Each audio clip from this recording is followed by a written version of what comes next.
সন্তানেরা ঘুমের মধ্যে চলে গেলে আপনি আপনার স্বামীর জন্য সেজে থাকবেন। আপনার স্বামী আপনাকে দেখা মাত্র যেন চমকে ওঠে, আপনাকে দেখে যেন স্বামীর অন্তরটা ভরে যায়, খুশি হয়। কথা কয় না কেন? আপনাকে দেখেই যেন বলে পরে না চোখের পলক, কি আমার বইয়ের রূপের ঝলক, এতদিন কই লুকিয়েছিল ময়না। কথা কয় না? কিন্তু পাগলিরা স্বামীর সামনে চাকরানির মতো সেরা কাপড় পরে থাকে। হয় গরু ছাগল দেখবে যা, ইটে উঠে করবে যা, যত্ন নিবার। পাগলি সারাদিন যতই কাজ করেন, রাতের বেলায় অন্তত পরিপাটি হয়ে সুন্দর করে সেজে স্বামীর পাশে ঘুমাইতে হয়। কথা কয় না? আল্লাহ যেন মা বোনদের বোঝার তৌফিক দান করেন। তিরমিজি শরীফের হাদিস, আল্লাহ রাসূল বলেছেন, কোন স্ত্রী যদি তার স্বামীর জন্য সাজাগোজা করে, সাজতে গিয়ে যে সময়টা লেগে গেছে, নফল নামাজ পড়লে যে সব স্বামীর জন্য সাজবে সেই সব পাওয়া যায়। কিন্তু ওরা সব কামাই করে না, উল্টো পাপ কামাই করে। কখন? মার্কেটে গেলে সাজে, বাপের বাড়িতে গেলে সাজে, বিয়ের দাওয়াত পাইলে সাজে। সাজ দেখে কে ভাই? বউরে তখন বলে কি ব্যাপার আজ এত সাজেছিস? সাজবো না। বিয়ের বাড়িতে গেলে মানুষ বলে কার বউ? নয়নের বউ। আমি কি তোমার জন্য সাজছি? কি মিথ্যাবাদী! কথা কন না কেন? আছে না নাই? আল্লাহ যেন মা বোনদেরকে হেদায়েত দান করেন। চিল্লা বলুন আমিন। মা বোন যারা আসছে অন্য অন্য দেশের তুলনায় কিন্তু আমাদের দেশের মা বোনেরা অনেকটা ভালো, অনেক ভালো। কারণ পৃথিবীর অন্য রাষ্ট্রে যাবেন, মেয়েদের চলাফেরা চাল চলন দেখলে আপনার মাথা নষ্ট হয়ে যাবে। আর আমার দেশের মা বোনের আলহামদুলিল্লাহ অনেক চলে। তারপরে আমরা মা বোনদেরকে বিনয়ের সহিত বলি, মা 4টা আমল করবেন। 1 নাম্বার নামাজ, 2 নাম্বার রোজা, 3 নাম্বার স্বামীর খেদমত, 4 নাম্বার হলো ফরজ পর্দা। মা বোনেরা কিন্তু 5 ওয়াক্ত সালাত ঠিক মতো আদায় করে না। জোহর পরে আসরের সময়, আসর পরে মাগরিবের সময়। আর মাগরিবের নামাজ হাঁসের বাচ্চা গরু ছাগল তুলবে যায় সে আসে।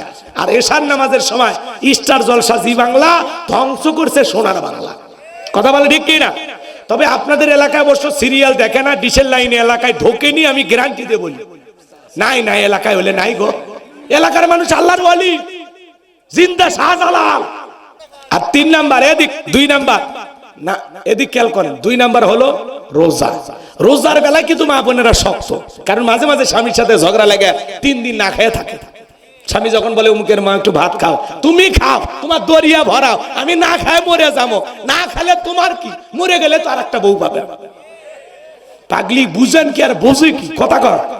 মাঝে মাঝে ইমামকে বলে হুজুর এই মাসে নফল রোজা আছে, তার মানে রোজার বেলা এরা খুবই শক্ত। কথা বলেন না কেন? 3 নাম্বার হলো স্বামীর খেদমত। এই জায়গায় মা বোনেরা ঠিক মতো স্বামীর খেদমত করতে চায় না। আজকে পরিবারগুলো ধ্বংস হওয়ার পিছনে একমাত্র কারণ, স্বামী পরকীয়া প্রেম করে, স্ত্রী পরকীয়া প্রেম করে। এর মূল কারণ হলো বোঝা পড়া কম, একে অপরকে বোঝে কম, উভয়ের মধ্যে ভালোবাসা বনিবনা কম। যদি স্বামী স্ত্রীকে ভালোবাসতো, স্ত্রী যদি স্বামীকে ভালোবাসতো, তাহলে তাহাদের সংসারের ভিতরে পরকীয়ার নামের অভিশাপ, এই সম্পর্ক মহাপাপ ঢুকতে পারতো না। কথা বলেন ঠিক কি না? এজন্য মা বোনদেরকে বলতে চাই, মা স্বামীর খেদমত করবেন, মা স্বামী যেন খুশি থাকে সেইভাবে চলাফেরা করবেন, স্বামীকে সন্তুষ্ট রাখার চেষ্টা করবেন। প্রত্যেকটা রাতে স্বামীর জন্য নতুন নতুন পোশাক পরে সাজুগুজু করে অপেক্ষায় থাকবেন। তবে সন্তান ঘুমানোর পরে, আবার আগেই যান সেজেন না, তখন আমার সন্তানরা বলতে পারে আম্মু কই যাবে এত রাতে, তখন ঝামেলা না। মা আপনারা স্বামীর খেদমত করবেন। মা ও মা স্বামীর বিরুদ্ধে অভিযোগ দিয়ে লাভ নাই। মা অনেকে বলে আমার স্বামী খারাপ। ও মা আপনার স্বামী কি ফিরাউনের চাইতেও খারাপ? হ্যাঁ, ফিরাউনের সংসার করে আসিয়া যদি জান্নাত দেখতে দেখতে মারা যায়, ও মা আপনার স্বামী তো ফিরাউন না, আপনার স্বামী ফিরাউনের চাইতে অনেক ভালো, অনেক ভালো। কথা কয় না? আর 4 নাম্বার, জি 4 নাম্বার হলো পর্দা। ও মা বেপর্দায় চলাফেরা করা যাবে না, মা পর্দা করতে হবে। অনেক পর্দা করেন, আপনারা আরো পর্দা করবেন। মা বেপর্দায় কখনো বাহিরে যাবেন না, এটা আল্লাহর ফরজ বিধান। অকরনা ফি বুয়ুতিকুন্না ওয়ালা তাবাররাজনা তাবাররুজাল জাহিলিয়াতিল উলা। নারীরা তোমরা ঘরের ভিতরে অবস্থান করো, খবরদার জাহিলিয়াতি যুগের মেয়েদের মতো নোংরা অশ্লীল পোশাক পরে নিজের দেহকে প্রদর্শন করো না। মা পর্দায় থাকলে পর্দা আপনাকে নিরাপত্তা দেবে, পর্দা নারীর সিকিউরিটি দেবে, পর্দাশীল নারীর উপরে আল্লাহর রহমত নাজিল হয়। বলেন সুবহানাল্লাহ। আল্লাহ যেন মা বোনদেরকে পর্দা করা তৌফিক দান করেন। একটু জোরে বলেন আমিন। একটা নারী যদি নেককার হয়, আবেদা সালেহা হয়, নামাজি হয়, পর্দা করে, কোরআন পড়ে, ওই নারীর পেট থেকে নামাজি সন্তানই জন্ম নেয়। কথা কি বুঝতে পারতেছেন? ওই যে কথায় আছে ক্ষেত ভালো ফসল ভালো, মা ভালো তো সন্তান ভালো। একটা মা ভালো সন্তান উপহার দেবে। আর যারা ওই যে ফুংফাং মা বিউটি পার্লারে সাজে, ওর পেট থেকে ওই রকমই বের হবে। কথা কয় না। আল্লাহ যেন মা বোনদের হেদায়েত দান করেন, ফরজ পর্দা মেনে চলার তৌফিক দান করেন। চিল্লা বলুন আমিন। যারা উল্টা পাল্টা সাজ দিয়ে রাস্তাঘাটে ঘোরে, ওদের সাজগোজ যেরকম উল্টা পাল্টা, ওর চরিত্র সেরকম গন্ডগোল। কথা বলেন ঠিক কিনা? আল্লাহ নারীদের হেদায়েত দান করেন। চিল্লা বলেন আমিন। আল্লাহ রাব্বুল আলামিন বলেন, তাবারাকাল্লাযী বিয়াদিহিল মুলক ওয়া হুয়া আলা কুল্লি শাইইন কাদির। আমার আল্লাহ রাব্বুল আলামিন বলেন, মহামান্বিত সেই সত্তা যার হাতে সর্বময় কর্তৃত্ব রাজত্ব পাওয়ার ক্ষমতা। তিনি হলেন সব বিষয়ের উপরে শক্তিমান, সব বিষয়ের উপরে একমাত্র ক্ষমতাবান। তিনি কে? আর একটু জোরে বলেন কে? আসমানে ক্ষমতা চলবে কার? জমিনে ক্ষমতা চলবে কার? সকল ক্ষমতার চাবিকাঠি একমাত্র কার হাতে? আসমান আর জমিনে, এর মধ্যে কারো কি অংশীদার আছে? মালিক কে? লিল্লাহি মা ফিস সামাওয়াতি ওয়া মা ফিল আরদ। আকাশ আর জমিনের একচ্ছত্র মালিক আমার আল্লাহ। আল্লাহু আকবার বলেন। আল্লাহর চাইতে বড় কেউ আছে? হ্যাঁ? ওয়ালাম ইয়াকুল্লাহু কুফুয়ান আহাদ। আকাশ আর জমিনে আল্লাহর সমকক্ষ, আল্লাহর সমতুল্য আর কেউ নাই। আল্লাহর চাইতে বড় আর কেউ? কষ্ট হয়। আন্নাল কুওয়াতা লিল্লাহি জামিআ। সকল ক্ষমতার একমাত্র মালিক কে? সে আল্লাহ রাব্বুল আলামিন বলেন, তাবারাকাল্লাযী বিয়াদিহিল মুলকু ওয়া হুয়া আলা কুল্লি শাইইন কাদির। মহামান্বিত সেই সত্তা যার হাতে সর্বময় কর্তৃত্ব রাজত্ব পাওয়ার ক্ষমতা। তিনি হলেন সব বিষয়ের উপরে শক্তিমান। তাহলে সকল ক্ষমতার একমাত্র মালিক কে? আর একটু জোরে বলেন কে? অনেকে ভাবতেছেন হুজুর আমরা তো জানি বহু মানুষ দুনিয়ায় ক্ষমতায় আছে, এরা কি? আপনাদের এলাকা থেকে একটা ছেলে যদি ঢাকায় চাকরি করে, একটা বাসায় যদি সে থাকে, ওর পরিচয় হলো কি? ভাড়াটিয়া। ওই বাসায় কিছুদিন যদি থাকে, পরিচয় কি ভাই? ভাড়াটিয়া। এ পৃথিবীর ভূখণ্ডে আল্লাহ কাউকে 5 বছর, কাউকে 10 বছর, কাউকে 20 বছর ক্ষমতার চেয়ারটা ভাড়া দেয়। ওদের পরিচয় হলো ভাড়াটিয়া। ওরা কেউ স্থায়ীভাবে ক্ষমতায় থাকতে পারবে না। এদিকে খেয়াল করেন, পুরো পৃথিবীর ক্ষমতা একমাত্র আল্লাহর হাতে। কথা কয় না? আল্লাহর চাইতে বড় ক্ষমতাধর কেউ নাই। সকল ক্ষমতার একমাত্র মালিক। একটু জোরে বলেন, সকল ক্ষমতার একমাত্র মালিক। সকল ক্ষমতার চাবিকাঠি একমাত্র আল্লাহর কুদরতি হাতে। আল্লাহু আকবার বলেন। যারা বলে ক্ষমতার উৎস জনগণ, ওরা পান দিয়ে ফুলে। ক্ষমতার উৎস জনগণ না, ক্ষমতার উৎস কে? জোরে বলেন কে? এই যে পুরো পৃথিবীতে যাদেরকে আল্লাহ তাআলা ক্ষমতা দেন, সেই কথা আল্লাহ তাআলা বলতেছেন, ক্ষমতা দেওয়ার মালিক কে? আল্লাহ রাব্বুল আলামিন বলেন, কুলিল্লাহুম্মা মালিকাল মুলকি তুতিল মুলকা মান তাশাউ ওয়া তানজিউল মুলকা মিম্মান তাশা ওয়া তুইজ্জু মান তাশাউ ওয়া তুযিল্লু মান তাশা বিয়াদিকাল খায়র ইন্নাকা আলা কুল্লি শাইইন কাদির। সূরা আলে ইমরান আয়াত নাম্বার 26। আমার আল্লাহ রাব্বুল আলামিন জানিয়ে দিলেন, রাজত্ব দেওয়ার মালিক আমি আল্লাহ, ক্ষমতার চেয়ারে বসানোর মালিক কে? একটু চিল্লায়ে বলেন তো কে? ক্ষমতার চেয়ারে বসানোর মালিক কে? কাউরে ক্ষমতা দিলে যে সম্মান দেওয়া হলো এমনটা নয়। ক্ষমতার সম্মান দুইটা ভিন্ন জিনিস। কথা কয় না? এই পৃথিবীর জমিনে অনেক মানুষকে আল্লাহ ক্ষমতার চেয়ারে বসায় লাঞ্ছিত করেছেন। যারা ক্ষমতার চেয়ারে বসে দাম্ভিকতা অহংকার করে, এমনও মানুষ পৃথিবীতে এসেছিল ক্ষমতার চেয়ারে বসে বাড়াবাড়ি করার কারণে আল্লাহ জুতার বাড়ি খাওয়ায়া ক্ষমতার চেয়ার থেকে নামাইছে। জুতার বাড়ি খাওয়ায়া দুনিয়া থেকে বিদায় করেছে। শ্রীলঙ্কার দিকে তাকায় দেখলেন না? জনগণের সাথে জুলুম করার কারণে, অত্যাচার করার কারণে জনগণ নেতাকে বাগে পাইয়া কাপড় খুলে ক্ষমতার চেয়ার থেকে নামাইছে। ভাগ্যিস ভালো সেদিন হাফ প্যান্ট পরা ছিল। কথা কন না কে? এই জন্য ক্ষমতা এটা কার দেয়া নিয়ামত? জোরে বলেন। যারা মনে করে ক্ষমতা আল্লাহর দেয়া নিয়ামত আর জনগণের দেয়া আমানত, নিয়ামত পেয়ে আল্লাহর শুকরিয়া আদায় করে আর জনগণের আমানত সঠিকভাবে বুঝিয়ে দেয়, ইতিহাসের সোনালী পাতায় তাদের নাম লেখা থাকে। যারা ক্ষমতার চেয়ারে বসে আদল ইনসাফ প্রতিষ্ঠিত করে, ন্যায় বিচার কায়েম করে, মানুষের অধিকার প্রতিষ্ঠিত করে, আল্লাহর জমিনে আল্লাহর দ্বীনকে কায়েম করে, ইতিহাসের সোনালী পাতায় তাদের নাম লেখা থাকে। আর যারা ক্ষমতার চেয়ারে বসে জুলুম করে, অত্যাচার করে, ক্ষমতাকে বাপদাদার পৈতৃক সম্পত্তি মনে করে যা ইচ্ছা তাই করে, ওই সমস্ত রাজা বাদশাহ প্রধানমন্ত্রী সরকার, তাদের নাম ইতিহাসের কালো পাতায় লেখা থাকে। ঘৃণা নিয়ে মানুষ ওদের নাম উচ্চারণ করে। এমন নেতা আছে পৃথিবীতে তার নাম শুনলে মানুষ থুথু দেয়। এই কথা কন, এরকম নাই? নাম বলার দরকার আছে কারো? এই জন্য ক্ষমতার চেয়ারে বসলে লাভ দেওয়া যাবে না। যত বেশি লাভ দিবা তত বেশি পড়ে যাবে। কথা কয় না, কথা কয় না। লাফালাফি করতে নাই। ক্ষমতা কার দেয়া নিয়ামত? কার দেয়া নিয়ামত? আল্লাহ স্পষ্ট বললেন, রাজত্ব দেওয়ার মালিক আমি আল্লাহ। ক্ষমতা দেওয়ার মালিক কে? ক্ষমতা কেড়ে নেওয়ার মালিক কে? অত ইজ্জু মান তাশা ওয়া তুযিল্লু মান তাশা, সম্মান দেওয়ার মালিক কে? লাঞ্ছিত করার মালিক কে? বিয়াদিকাল খায়র, সকল কল্যাণের চাবিকাঠি কার হাতে? ইন্নাকা আলা কুল্লি শাইইন কাদির। তিনি হলেন সব বিষয়ের উপরে শক্তিমান, তিনি হলেন একমাত্র ক্ষমতাবান। আল্লাহু আকবার বলেন। তাহলে কথা ক্লিয়ার না ভেজাল আছে বাজান? এই জন্য খুব মনোযোগ দিয়ে কথাগুলো শুনবেন, তাহলে সামনের দিকে যাব। রাগ করবেন না তো আমার ভাইয়েরা? আমার আল্লাহ রাব্বুল আলামিন বলেন, তাবারাকাল্লাযী বিয়াদিহিল মুলকু ওয়া হুয়া আলা কুল্লি শাইইন কাদির। মহামান্বিত সেই সত্তা যার হাতে সর্বময় কর্তৃত্ব, রাজত্ব পাওয়ার ক্ষমতা, তিনি হলেন সব বিষয়ের উপরে ক্ষমতাবান। বলেন আল্লাহু আকবার। তাহলে আমি যে কথা বলতে যাচ্ছিলাম বাজান, পুরো পৃথিবীর ক্ষমতার একমাত্র মালিককে?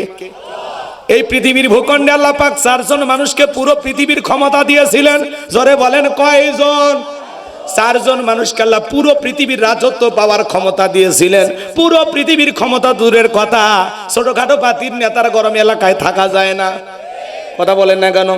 কথায় কথা বলে আমার চিনিস আছে না নাই? এখন কিন্তু না, আগে ছিল। আবার যদি নতুন করে ওই রকম গ্রুপ জন্ম নেয়, ওদের শিক্ষা নেওয়া উচিত, অবস্থা কিন্তু ভালো হবে না। রাগ করতেছেন মনে হয় আপনারা? আর কোন পাতি নেতার জন্ম বাংলাদেশে হোক আমরা চাই না। শোনেন, বিশ্বনবীর জামান একটা পাতি নেতার আগমন হয়েছিল, ওর নাম ছিল মহাবীর আমর। রাগ করবেন না, 2 মিনিটে ঘটনাটা বলে সামনের দিকে যাব বাজান। এই মক্কার মহাবীর আমার বিশ্ব নবী হিজরত করে মদিনায় চলে গেছেন। নবী আমার মক্কার কাফেরদেরকে নিয়ে কোনো মাথা ব্যথা নাই, কোনো টেনশন নাই। কিন্তু এই মহাবীর আমর এরা চিন্তা ভাবনা করতেছে, না জানি ভাতিজা মুহাম্মদ মদিনায় যা কি করতেছে, টেনশন, এদের ঘুম আসে না। এই জন্য মক্কার মহাবীর আমর প্রতিমার সামনে দ্বারা শপথ গ্রহণ করে বলল, যতক্ষণ আব্দুল্লাহর বটা মুহাম্মদ সাল্লাল্লাহু আলাইহি সাল্লামের দেহ থেকে কাল্লাটা না ফেলাইয়া দিতে পারবো, ততক্ষণ পর্যন্ত আমি এক ফোঁটা পানিও পান করব না। জোরে কন নাউযুবিল্লাহ।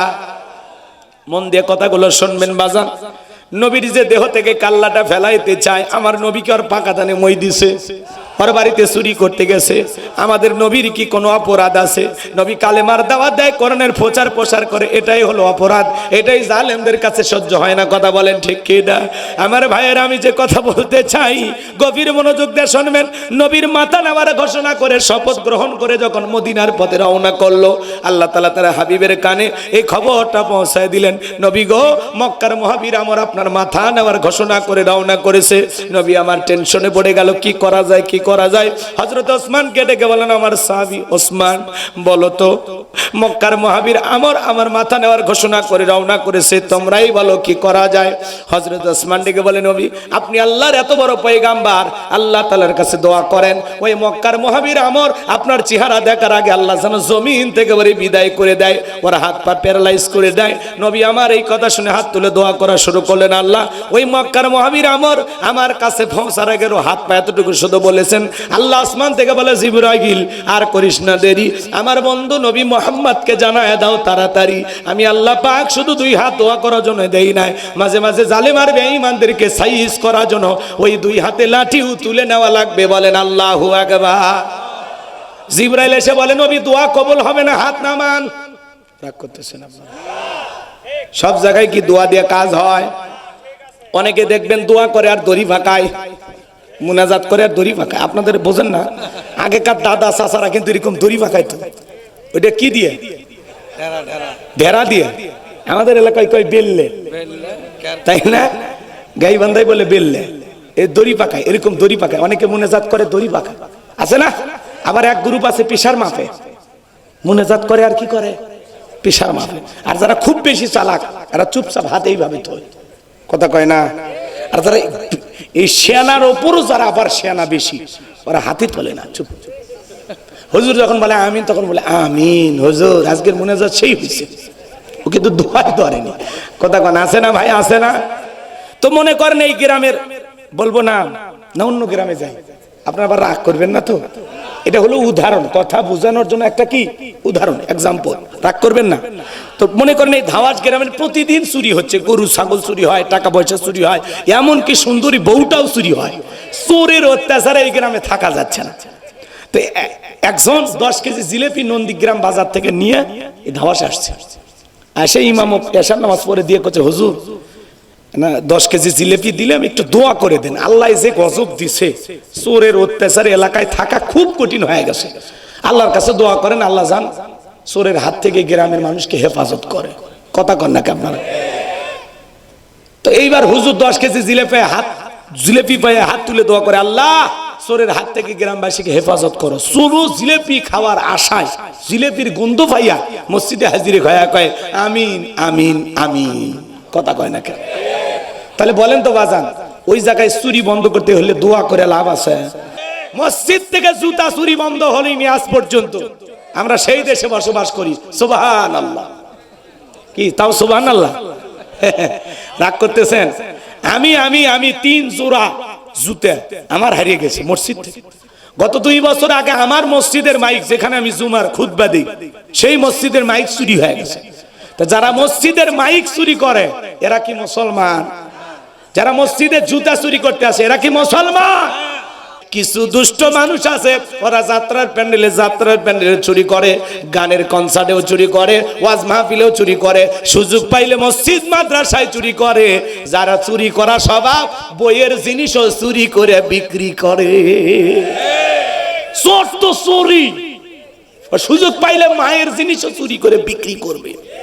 এই সমাজে যদি চুরি আপনারা বন্ধ করতে চান, লাগবে কার আইন? ওই যে বললাম, এই সমাজে শোনেন, ধাওয়াসের ইমাম সাহেব যদি বলতো যে যুবকেরা জিলেপি খাবে, দোয়া কইরা মিলাদ পয়রা চুরি বন্ধ করা যাবে না, তোমরা যদি এই গ্রামের ধন সম্পদ, টাকা পয়সা, গরু ছাগল, স্ত্রী সন্তান, দামি দামি চেন স্বর্ণ অলংকারকে হেফাজত করতে চাও, তাহলে এই গ্রামে ঢোকার 4টা রাস্তা আছে। 4 রাস্তার মোড়ে মাগরিব থেকে ফজর পর্যন্ত বাংলার লাঠি নিয়ে দাঁড়ায় থাকবা। চোরকে দেখা মাত্র এমন পিটাইবা যাতে 6 মাসেও মাজা সোজা করে দাঁড়াইতে না পারে। চোরকে হাত তুলে আমিন কইতো নাকি তওবা করে ভালো হয়ে যেত। এজন্য চুরি বন্ধ করতে হলে লাগবে কার আইন? কথা বলেন না কেন? আল্লাহ রাব্বুল আলামিন আইন দিয়েছেন, ওয়াস-সারিকু ওয়াস-সারিকাতু ফাকতুউ আইদিয়াহুমা জাযাআম বিমা কাসাবা নাকালাম মিনাল্লাহ। সূরা মায়েদার 38 নম্বর আয়াতে 1500 বছর আগে আল্লাহ আইন দিয়েছেন, চোর পুরুষ হোক আর নারী হোক, আল্লাহর বিধান, আল্লাহর আইন, আল্লাহর ফয়সালা হলো চোরের ডান হাতের কবজি কেটে দাও। একটা চোরকে নিয়ে যায় যদি আমরা বাইতুল মুকাররমের সামনে নিয়ে চোরের হাত কেটে সোশ্যাল মিডিয়াতে সুন্দর করে যদি আমরা প্রচার করতে পারতাম যে বাংলাদেশের পার্লামেন্টে আইন পাস করা হলো, আজ থেকে চুরি করলে চোরের হাত কেটে দেওয়া হবে, সেটা নারী হোক আর পুরুষ হোক, ডান হাতের কবজি কেটে দেওয়া হবে। একটা চোরের হাত কেটে সোশ্যাল মিডিয়াতে আমরা যদি ফলাও করে প্রচার করতে পারতাম, বাংলাদেশের সমস্ত চোরেরা তওবা করে আল্লাহর ওলি হয়ে যেত। কথা বলেন ঠিক কিনা? কিন্তু কে শোনে কারো কথা? আজও গেল না মনের ব্যথা। এখন উচিত কথা যদি কই, পিঠের ওপর দিয়া যাবি মই। এ আনন্দ কিছু লোক কিনে খাবে বগুড়ার স্পেশাল দই। যত দোষ নন্দ ঘোষ, সত্যটা বললে দোষ, করলে অন্যায়ের প্রতিবাদ, নামটা হবে তোমার মৌলবাদ, নামটা হবে তোমার জঙ্গিবাদ। 53 বছর ধরে প্রত্যেকবার মুসলমান ক্ষমতায় আসলো, মুসলিম শাসক দেশ চালাইছে, একটা বার নামাজের ন্যূনতম বিল পার্লামেন্টে পাশ করলো না। চুরির আইন, কথা কয় না কেন? যে বাংলাদেশের আইন চালু করা হলো, আল্লাহর বিধান অনুযায়ী চোরকে ধরেই কি করা হবে? হাতের কবজি কেটে দেওয়া হবে। একটা চোরের হাত কেটে খালি টেস্ট করেন, টেস্ট। মাহফিলে চুরি করবি আর মসজিদের মাইক চুরি করবি, আর আজারি ভাইয়ের মাহফিলে ওয়াজ শুনবার যাক ওয়ালার চেন চুরি করবি। হ্যাঁ, চেন রাস্তাত পড়ে থাকে, ডাক দিয়ে বলবে কার চেন, কোন বোন আছেন, এই যে চেন দেখা যায় নিয়ে যান। চোর টাচও করবে না, কথা কয় কি? আজকে দোকানে দোকানে সিসি ক্যামেরা, তারপরে চুরি হয়ে যাচ্ছে, কথা বলে না কেন? এমনকি সিসি ক্যামেরাও চুরি হয়ে যায়। এই সমাজে চুরি বন্ধ করতে হলে লাগবে কার আইন? আমরা যখন এগুলো বলি কয় না এগুলো ব্যাকডেট, এগুলো চলবে না। মনে রাখবেন, লন্ডন আমেরিকার আইন দিয়ে সমাজ পরিবর্তন করতে পারবেন না। লন্ডন আমেরিকার আইন দিয়ে চুরি দুর্নীতি বন্ধ করতে পারবেন না। ভারতের পানি পড়া দিয়ে সমাজকে পরিবর্তন করা যাবে না। লেনিন কার্ল মার্ক্সের নিয়ম নীতিতে সমাজ পরিবর্তন করা যাবে না। এই সমাজে শান্তি প্রতিষ্ঠিত হবে সেই দিন আল্লাহর কোরআন দিয়া জমিনটা চলবে যেই দিন। এই জমিনে আল্লাহর আইন চালু হোক। কারা কারা চান হাত তুলে দেখা। লিল্লাহি তাকবীর। সম্মানিত ভাইয়েরা আমার, আমি যে কথা বলতে চাচ্ছিলাম বাজান, জিবরাইল এসে বলে নবী আল্লাহ দোয়া কবুল করবে না। আপনি সাহাবায়ে কেরামদের মধ্যে ঘোষণা করেন, আপনার সাহাবীদের মধ্যে এমন কি কেউ কে আছে যে মক্কার মহাবীর আমরের সাথে মোকাবেলা করবে? নবী আমার ডেকে বলেন, ও আমার সাহাবীরা, আল্লাহ তাআলা দোয়া কবুল করে নাই। তোমরাই বলো তোমাদের মধ্যে এমন কেউ কি আছো যে মক্কার মহাবীর আমরের মোকাবেলা করবা? কোনো মানুষ দাঁড়ায় না, কোনো সাহাবী দাঁড়ায় না। হযরত আলী দাঁড়িয়ে গেলেন, বলুন আল্লাহু আকবার। নবী আমার দিকে বলে, আলী রে, তুমি কি জানো ওই মক্কার মহাবীর আমর এক বেলা খাবার খায় 21 কেজি, 3.5 মণ ওজনের তরবারির যুদ্ধ করে। এত বড় বীরের সামনে তুমি কেমনে যাইবা? তুমি বসে পড়ো। হযরত আলী বসে বললেন। নবীজি দ্বিতীয়বার বলেন, আমার সাহাবীরা, তোমাদের মধ্যে এমন কেউ কে আছো যে মক্কার মহাবীর আমরের মোকাবেলা করবা? আবারও হযরত আলী দাঁড়িয়ে গেছেন। নবীজি তৃতীয়বার বললেন, আবারও হযরত আলী দাঁড়িয়ে গেছেন। নবী তখন দুইটা হাত বাড়ায় বলে, আলী, আলী রে, আয় আয় আমার বুকের ভিতরে আয়।